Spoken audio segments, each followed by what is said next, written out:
influence in Nas thing is, of course, Nas somewhere minding his business. And I do think people are tying in too much of, yeah, Nas's business success recently from outside of making music, his stuff with the ring cam and all that other stuff. All of those things is cool, but we talking about just off of pure hip hop. And I think what will kind of blur people's eyes is because both of them are from New York City. So people don't realize realistically for somebody like myself who live in the DMV area, Nas' impact or lyrical ability kind of didn't do nothing for us because we grew up on go-go for so long. So even in that first group of rappers that kind of really made an impact for millennials, Jim Jones would be one of the head forefronters at that situation. You talking about '06 when a lot of people, you talking about millennials, like peak millennials is in their late 30s, early 40s, are just getting out of high school or in high school, and Jim Jones got balling in '06 and that whole True Religion run. Like you having those conversations, for those people, Jim Jones is more influential than Nas. Like I know for people, if you are born and raised in New York City and you in your, and I think again with these conversations, especially people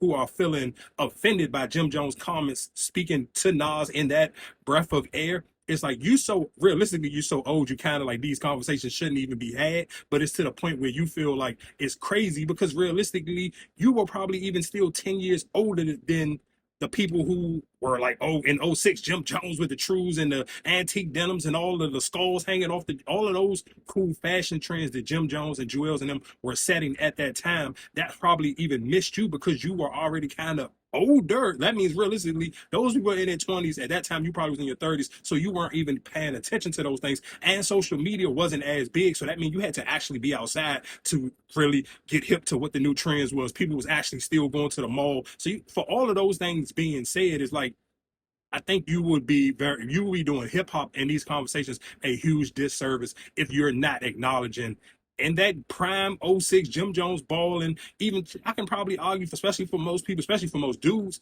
one of Trey Songz's biggest songs for a male demographic was Summer in Miami. Like, listen to what I'm saying. You can talk about balling, how crazy balling was, but Summer in Miami, I'm talking about for the DMV and that '06 era on that album, that same exact album that balling was on, bro. Summer in Miami had the DMV on smash. So that's my point. I can't remember a time where it was like, oh my God, like you riding around listening to that new Nas. And I think realistically, because some of these conversations are so dominant by people from New York City.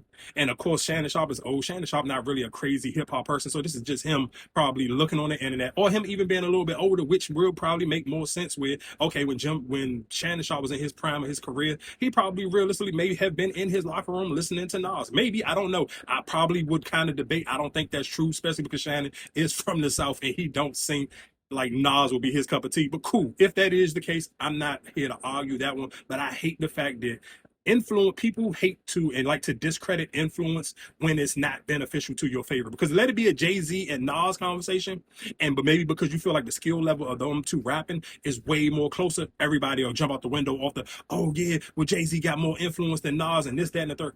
Cool, I understand that. But then when you're talking about for somebody like Wayne, I watched the conversations with Wayne. Like nobody wants to give Wayne his credit for influencing the Thugs, the Babies, the Gunners, and all the younger rappers who came from up under the Lil Wayne umbrella. Nobody wants to give Wayne that.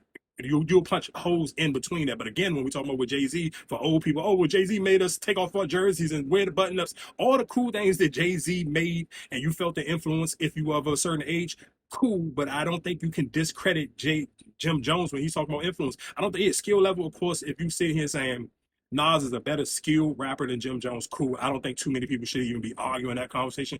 But when he said, and maybe, and of course, Jim Jones is a man, he got an ego. Even if you watch enough of this clip between him and Shannon Sharpe, you're going to have those they start arguing about going to the gym. Like that stuff just men going to do at the barbershop. It's just pure barbershop conversation. But I do think realistically, influence has to count for something. Like if you sitting here saying influence don't count, then it's like, the gateway for hip hop is just is wide open, which it already kind of is, because you want to downplay how important the influence on the culture matters as much as lyrics. There's a lot of rappers who can rap circles around Nas and Jim Jones, but realistically, they have no influence. They had no impact on the culture, so people don't talk about those people at a mass conversation. And for this to be a conversation that's lasting almost like 2 weeks now, it kind of proved Jim Jones' point on how much influence he actually had on the culture, and that's probably why I get so many people upset. But again, when we talk about older people, how y'all forget when Jim Jones got on Hot 97 and said he smacked Nas Koofy off? Like all of those things happen. I think a lot of times